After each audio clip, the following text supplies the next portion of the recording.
Hey guys, welcome to another episode of Free Banter and Insight. Here we are to discuss a very special developing situation. It's never a dull moment when you're a fan of Chelsea Football Club, and we seem to do things which are unprecedented.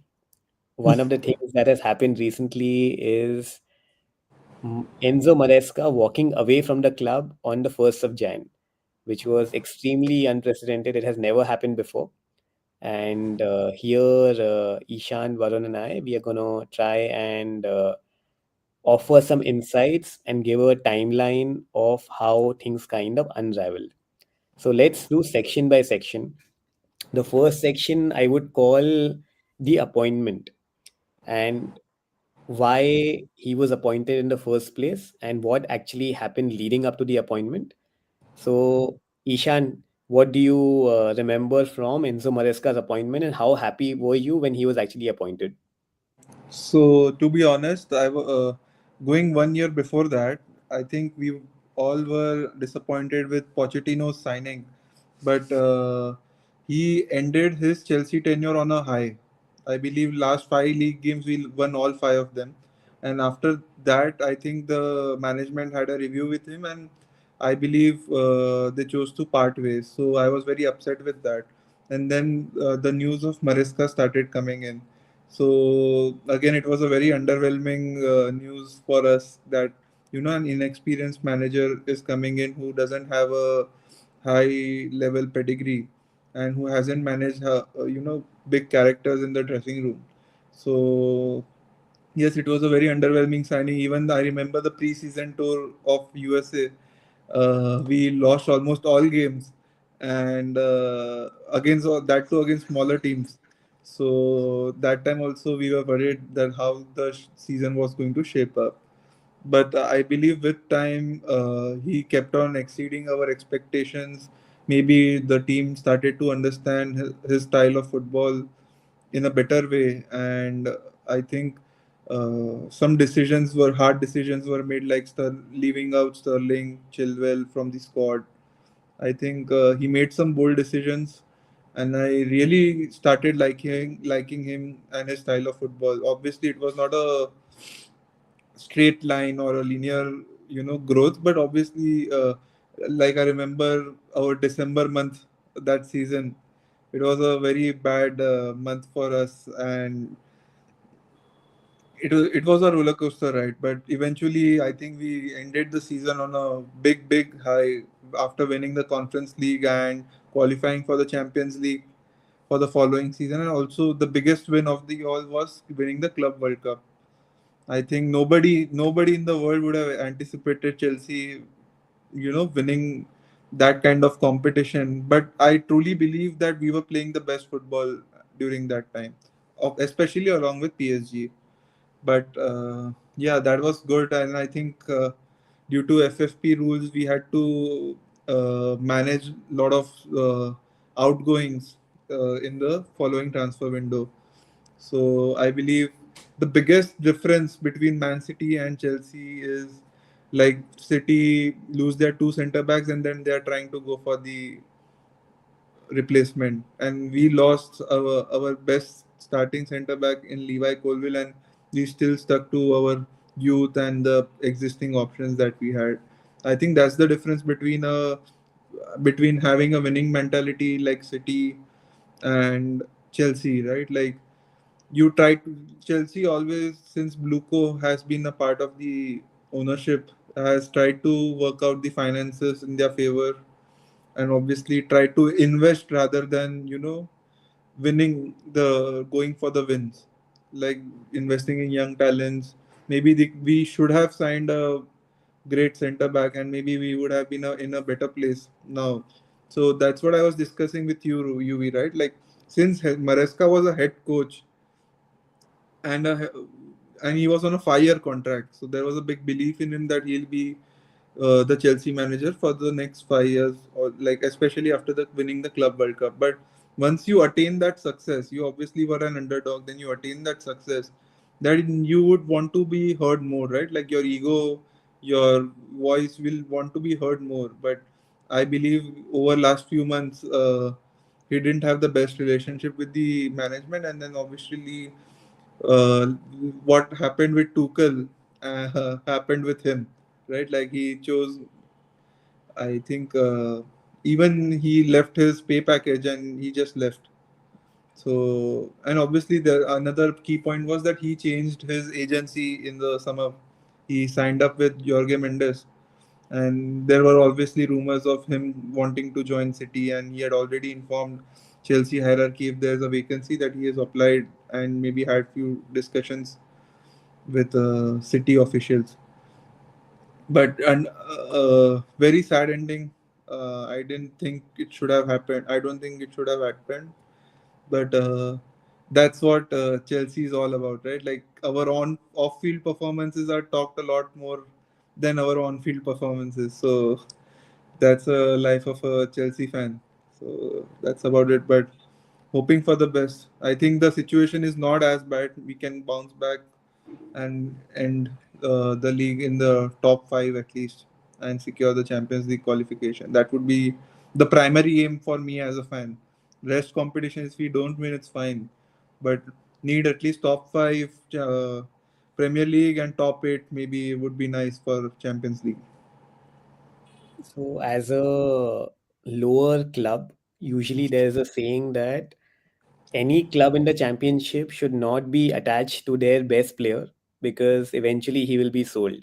Similarly, at Chelsea Football Club, you can never make the mistake of falling in love with a manager because sooner rather than later he will be sacked. And Yeah. Chelsea and Italian managers in particular have a history of winning two trophies and getting the sack. Whether it is you look at Roberto Di Matteo, whether you look at Carlo Ancelotti, whether you look at Maurizio Sarri, whether you look at Antonio Conte, and now Maresca. Whenever they have actually won a big trophy, they have been sacked in the next year. Now, in this particular scenario, just close captioning certain points. So, one, when Maresca was actually signed, definitely it was very underwhelming because his pedigree was managing Leicester and taking them to the championship title. And even then, he had a huge fall in performance for 2 months after the January window. So essentially, he initially, after getting off to a great start, he kind of just went over the line. Second, his biggest achievement was that he had won the treble as a coach in the Guardiola and Man City system. And he had managed the Man City under 21s. And given the fact that Joe Shields and there were a lot of people who were coming through from the City Academy at Chelsea, I think that was one of the reasons why he actually got the opportunity to manage Chelsea. Initially, when the move was made, it was very underwhelming. The preseason was bad. The first few games were not up to the mark. Eventually, you could see the player performances improving and him able to kind of stress about how he wants the team to play. I think he really helped improve the players. One big example is Mark Cucurella. I think from someone who was maligned by the Chelsea fans, he became one of the best left backs in the world.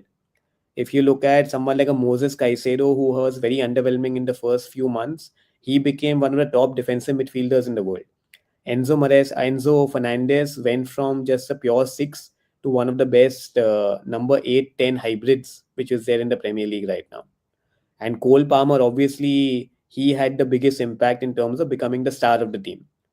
And one of the other big, let's say, compliments you can play Maresca is that he really managed players like Reece James, Wesley Fofana, players who are perennially injured very well.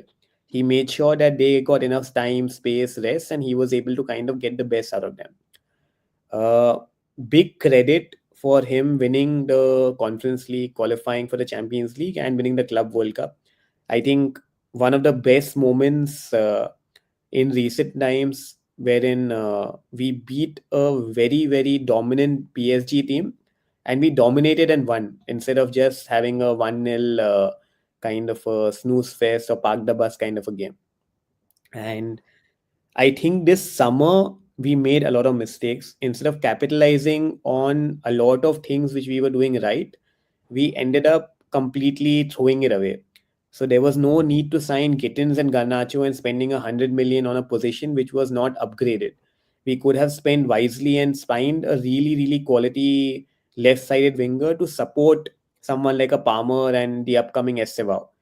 We could have signed a top-notch centre forward to replace a Nicholas Jackson, and we could have and should have signed Hincapi because I think we were very closely linked to Hincapi, but we opted not to make the deal because we wanted Badia Shield or other people to get minutes.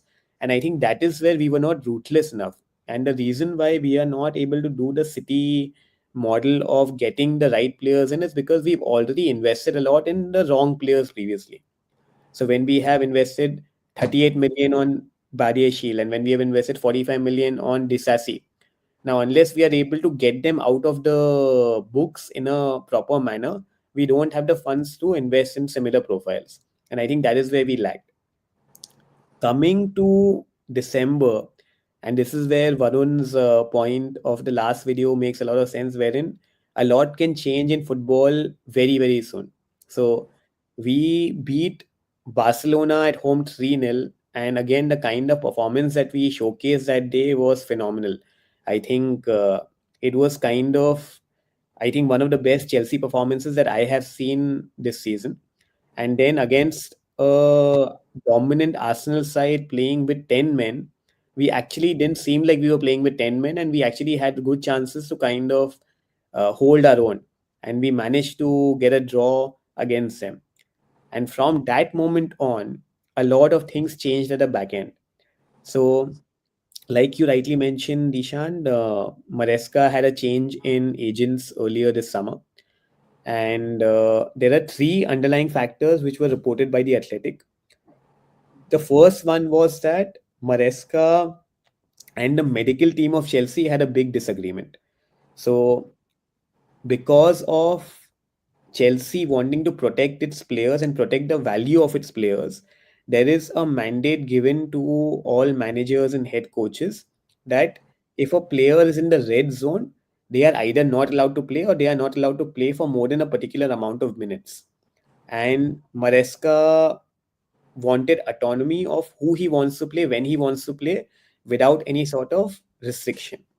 And that kind of triggered the spark of, let's say, wanting to revolt.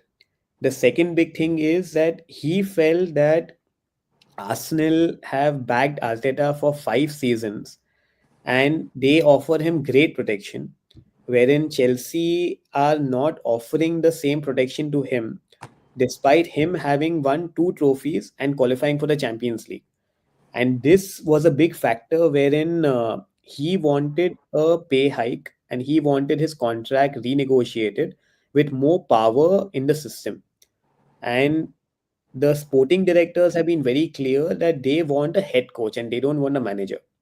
And the difference between the two roles is a head coach is main criteria is to develop the youth at the football club, improve the players that he gets, and work within the confines and the structure that the sporting hierarchy plays out.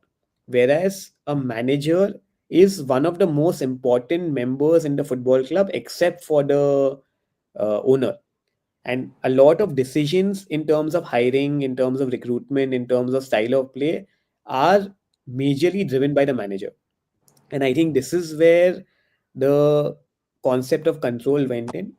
And of course, if we believe the rumors and if we believe some of the things which are coming out, Man City and Juventus both approached Maresca to find out his situation in terms of wanting to join them next. And Maresca has a clause in his contract which required him to disclose details of any conversations with the club hierarchy. And I don't think there's anything wrong in getting approached by other clubs and being clear about your intention. But I think where the, let's say, the disagreements began is regarding control. And the fact that Maresca left without a pay package and without a, let's say, uh, Compensation. without compensation is, you know, saying a lot of things about him as a person, right? That if he does not believe that he is valued at a particular club, he doesn't want to be there. And I think all the directions and all the roads point to him taking over Guardiola's hot seat at Man City next season. And honestly, I think he would be able to really take the mantle forward from Guardiola. And the kind of protection that City give their managers, if Maresca is given the same protection, I think he can be a champion manager for the next decade. I think we have seen him in action with a very very young Chelsea squad, very average Chelsea squad, especially in terms of defense, and he has got this team playing at a level much beyond our expectations. So I think if he can get the right fit at City, I think he can really challenge Arsenal and Liverpool hopefully next season. So very unfortunate as a fan, extremely disappointed for him to leave. Like one of the worst things as a fan, right? 31st night, you are sleeping late. You wake up in the morning and you see that your manager has been sacked. And then you try to understand all the reasons why it happened. And then you see what are the alternatives. And the other thing which is happening at Chelsea is the links. So 5 seasons back, 4 seasons back, when Abramovich was at the club, the pedigree of managers that we were linked with were Tuchel, Ancelotti, Mourinho, uh, like the creme de la creme. They were, serial winners, Conte. They were winners who were going to revolutionize the club. And if you look at Maresca's pedigree, and now if you look at Rosinho's pedigree, his highest finish has been seventh in the league.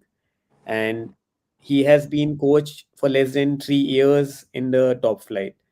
So I think very underwhelming in terms of name, but where I feel it's a better fit is because he will willingly work under the confines of the sporting structure at Chelsea till the time he doesn't achieve significant success.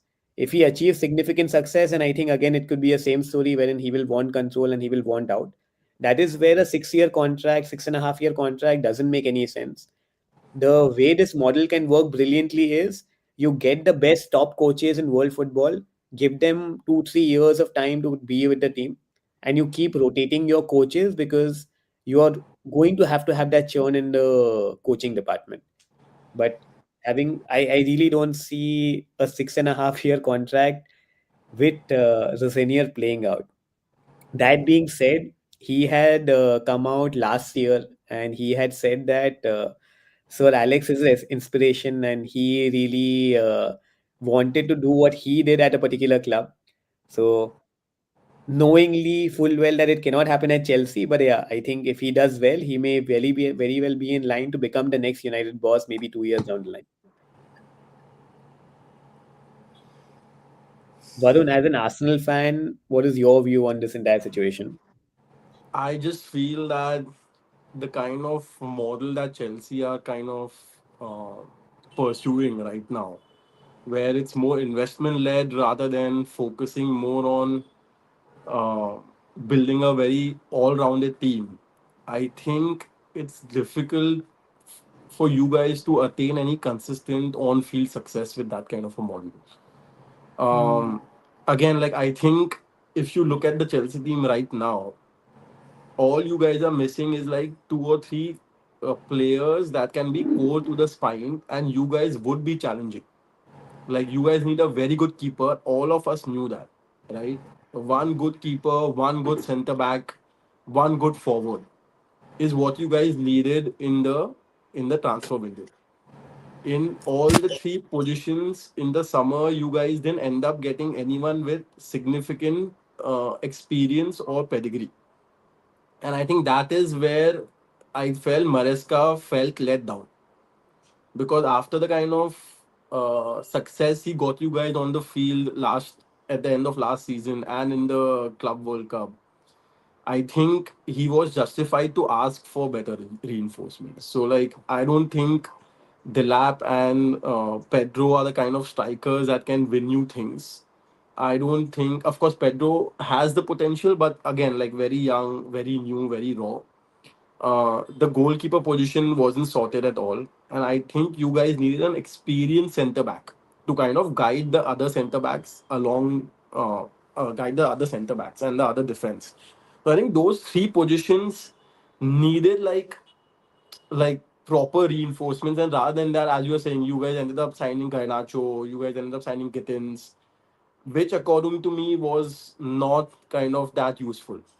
So, and like, even if you see with Arsenal, this is the first time I see Arsenal entering a January window where we don't feel the need that we need to be actually signing someone. But that's because in the summer window, we went ahead with a very targeted approach. We knew where are the spaces where we lagged, and we targeted those positions very specifically. I think that kind of targeted approach is something that Chelsea lacked in the summer transfer window, and I think, of course, to add to that, when someone like City comes knocking on your door, Maresca's head turned. And that's the difference between what happened with Maresca and Chelsea versus what happened with Amorim and United. With Amorim and United, I think it was more of a sack that Amorim got. With Maresca and Chelsea, it was more like Maresca leaving Chelsea rather than uh, Chelsea sacking him for lack of performance or like whatever. So I think a little bit of nuance difference in both the managers leaving the club. But what do you guys think of Liam Rosner?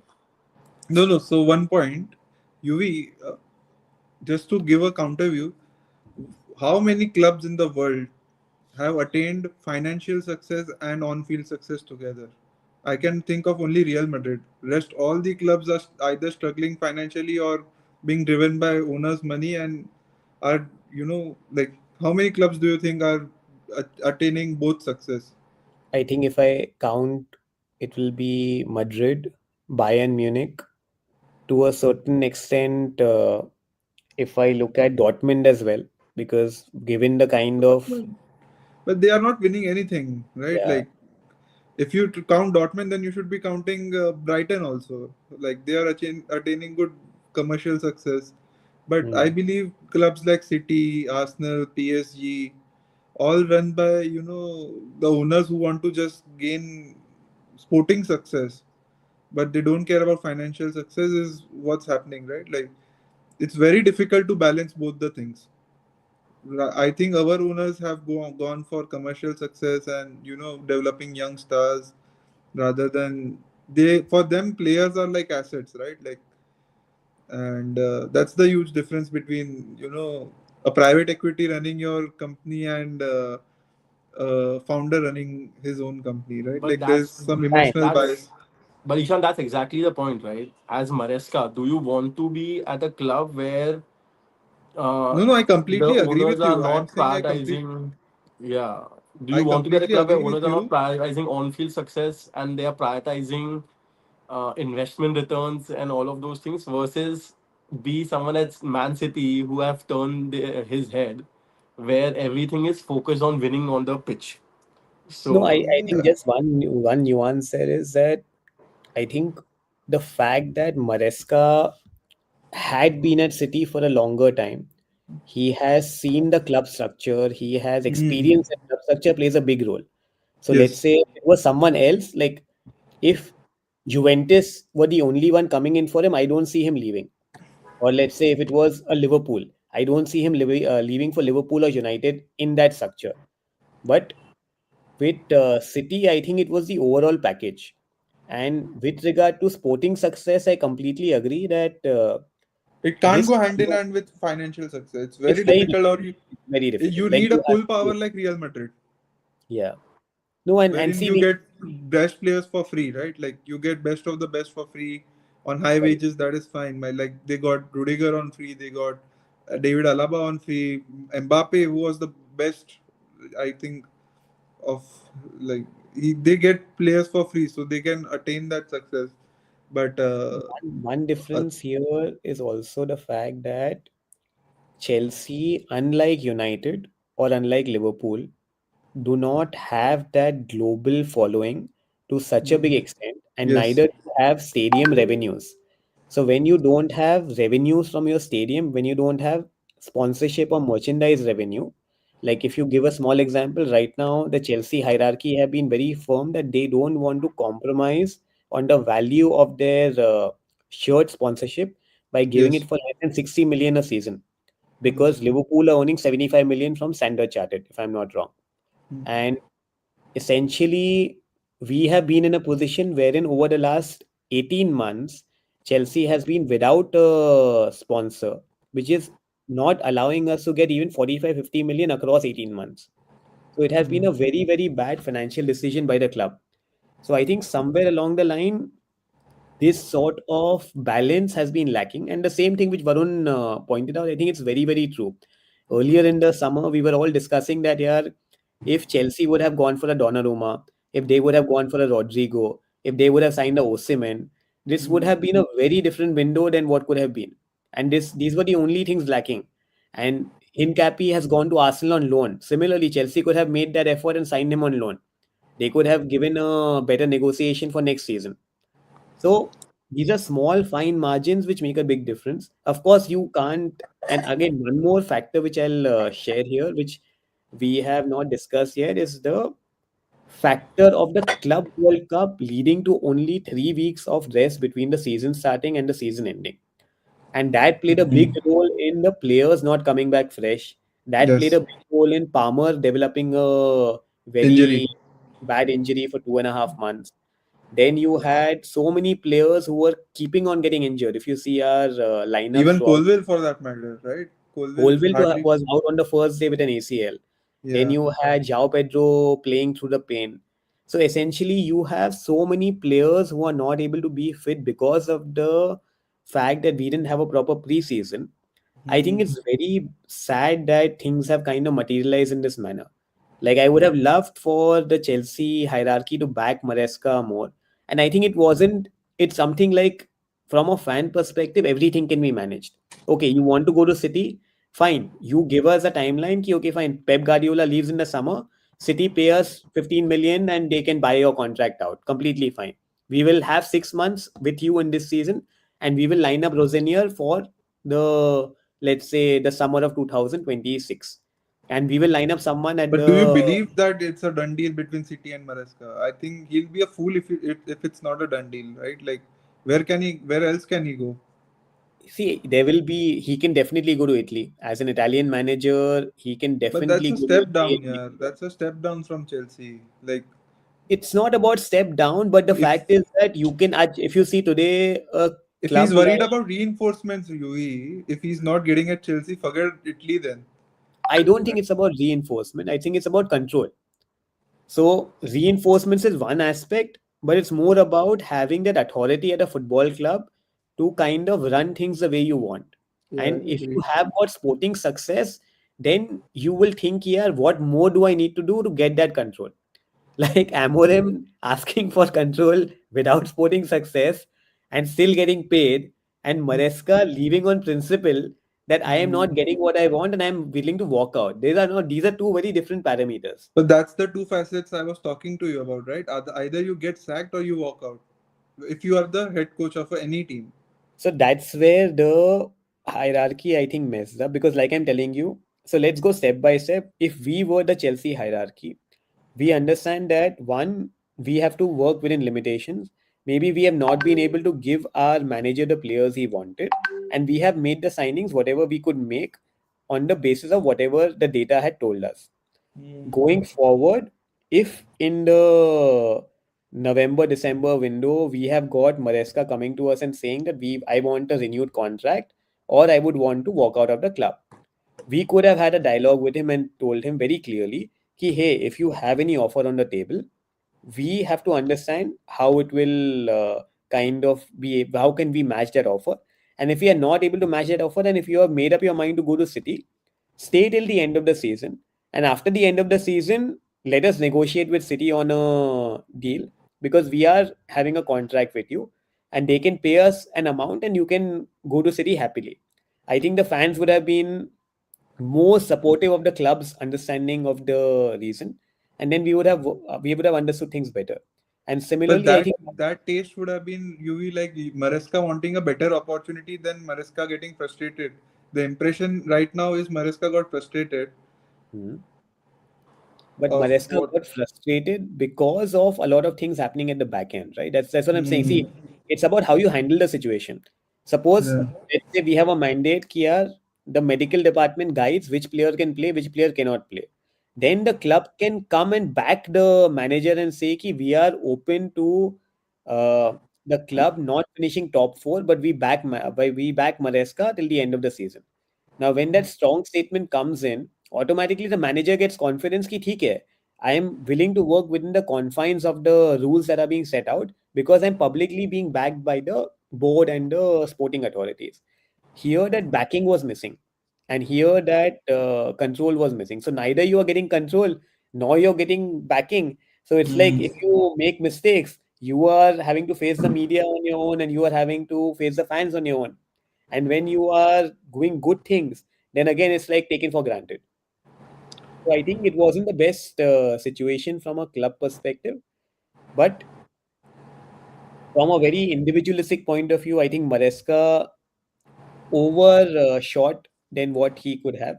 And I think as a fan, 100%. we want to see him do well in the future. Hopefully, he gets what he wants, but it'll be sad to see him leave. The problem though is that Sorry, guys. any good One manager, thing, I got to leave. Like, Sure, sure, Jana, sure.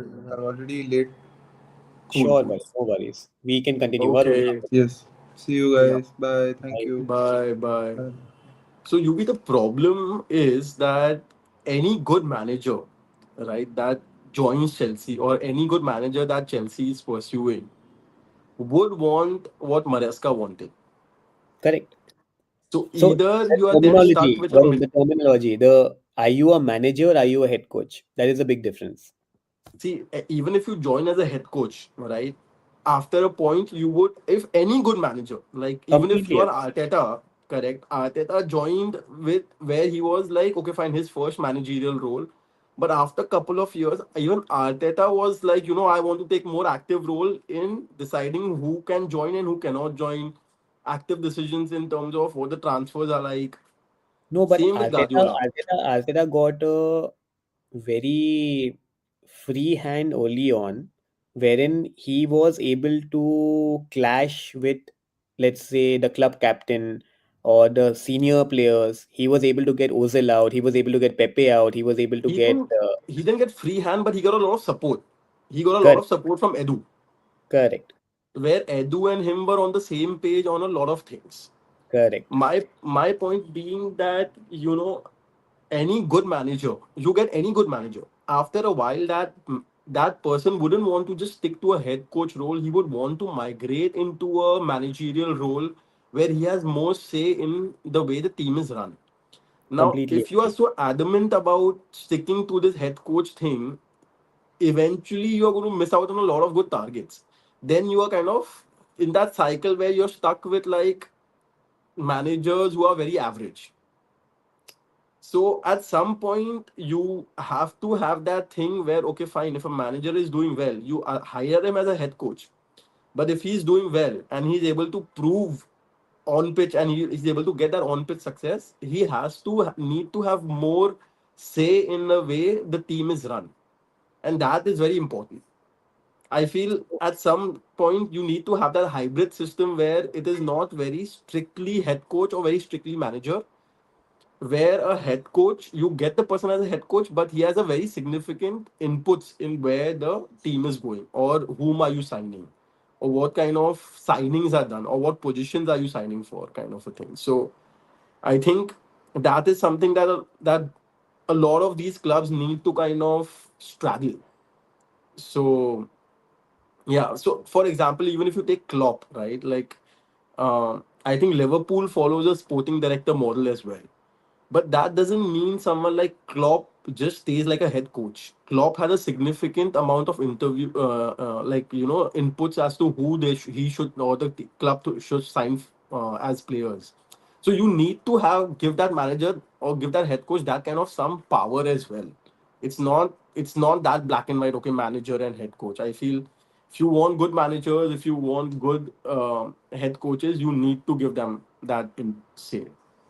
And on the point of clubs being run successfully and like doing financially well, Liverpool is right up there. I think they have done a great job, both in terms of on-field success. Like, of course, this season is not going well, but you don't define a club by just half a season, I feel. So, if you look at the last Only, 10 years, only, I think only difference is that Liverpool have had a situation wherein, if you look at their off field success, it was much better than their on field success for a very long time. And one of the reasons for that was Man City and Pep Guardiola. So if you Yeah, look at the club over the last decade, they've been able to win two titles. Now, but the Champions League as well. the Champions Uh, League. But yeah, it's which not been if it was not for Man City and Pep Guardiola, possibly they they would have would been have much been, more. yes, they would have actually been in a very, very good situation. Correct, correct. So that's what I'm It saying. seems And like they are doing, underwhelming because of that, yeah. yeah, and they are doing financially quite well. It's not as if they have stretched themselves very thin, right? They Correct. have been doing great in the transfer market, selling their players at a very good price. And we have discussed that before as well, right? There are like new players that they keep selling for 20, 30 million to kind of generate that kind of a revenue. So I think Liverpool is a great model, and Liverpool is also a model where it's a hybrid head coach kind of a manager situation where the head coach also gives a lot of input in terms of what players to sign, and we saw that with Klopp. I'm sure Slot has kind of inputs as well. Of course, it's not going well for him this season, but of course, too early to judge a person based on just half a season of performance. So yeah, I No, think we this won is the something that season. both United and Chelsea should look at. I feel the whole Liverpool model, and I think Arsenal have replicated the Liverpool model. And I really feel Arsenal actually took the playbook from Liverpool. As to how Klopp did at Liverpool, I think Arsenal followed the same thing with Arteta, where Correct. they gave him the leeway, they gave him the time. They were like, yes, we will give you 6 years, 5 years, whatever, and then we'll slowly build the team with you, and we'll take your inputs as to what players to sign and what not to sign. There can be mistakes on the way, but we will do our best to correct those mistakes and make sure the number of mistakes are less. So, yeah, and I think that is the best model to follow. I think it's very like on paper for sure. Uh, in general, I would say what is happening is that the club back end, they feel that they want to be in control of the situation, that they are not dictated terms to anyone. And I think that's where it kind of falls apart, wherein they don't want the manager to have more control or power than their structure. And they want to have a lot of things close guarded. And over a period of time, we will see which model works best. Of course, right now, without doubt, the Liverpool and Arsenal models are working much, much better. But over a period of maybe the next 3, 4 years, we'll have to see how the Chelsea and United model evolves, and whether the sporting directors remain the same, whether the owners remain the same. I think that will also play a role. Correct, correct. So we have Ishan Let's lose some weight and come back as Manan now. let's move to the Amorim one. Let's Yeah, wrap it up. Okay, Yeah, thank you for watching, everyone. Hit the like button, share, subscribe. Manan just joined to say hi to all the viewers, I all. and we will see you in the next stream, which is Amorim's and United stream, which we are going to start in the next 5 minutes. Bye bye.